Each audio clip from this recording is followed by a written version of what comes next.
अस्सलामुअलैकुम नाजरीन, मैं हूं आपकी होस्ट जीमल खान। आज हम कायद-ए-आज़म प्रेस क्लब में मौजूद हैं और आज हमारे साथ मिस साजिदा मौजूद हैं जो हमें बहुत प्यारी नात सुनाएंगी। आइए हम इनसे बात करते हैं। अस्सलामुअलैकुम। वालेकुम सलाम। जी, कैसी हैं आप? बहुत अच्छी, शुक्र अल्हम्दुलिल्लाह। बड़ी तारीफ़ सुनी आपके बारे में कि आप बहुत अच्छी नात पढ़ती हैं। जी सुनाइए। सल्लल्लाहु अलैका या रसूल अल्लाह, सलाम अलैका या हबीब अल्लाह। साडी जिंदगी दे विच लोको मुड़ फिर रमज़ाने आया। साडी जिंदगी दे विच लोको मुड़ फिर रमज़ाने आया। उंदा लख लख शुक्र मनाइए जिन्हें फिर रमज़ान वखाया। उंदा लख लख शुक्र मनाइए जिन्हें फिर रमज़ान वखाया। हर पासे मस्जिद सज गईयां, गलियां विच रौनकां लग गईयां। अज मस्त हवावां वग गईयां, रब आप कुरान कलाया। साडी जिंदगी दे विच लोको मुड़ फिर रमज़ाने आया।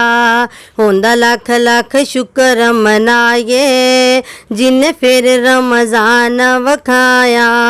सच्चे दिलो नमाज़ां पढ़ लो जी, तुसी अपनी चोली भर लो जी। सच्चे दिलो नमाज़ां पढ़ लो जी, तुसी अपनी चोली भर लो जी। तुसी याद खुदा नू कर लो जी, तुसी याद खुदा नू कर लो जी। जे मौका ए हथ आया, साडी जिंदगी दे विच लोको मुड़ फिर रमज़ाने आया। हुंदा लख लख शुक्र मनाइए जिन्हें फिर रमज़ान वखाया। हर फिक्र तो दिल आज़ाद करो, उंदी याद च दिल आबाद करो। रखो रोज़ ते ओनू याद करो, रखो रोज़ ते ओनू याद करो। ए रब सोने फरमाया, साडी जिंदगी दे विच लोको मुड़ फिर रमज़ाने आया। हुंदा लख लख शुक्र मनाइए जिन्हें फिर रमज़ान वखाया।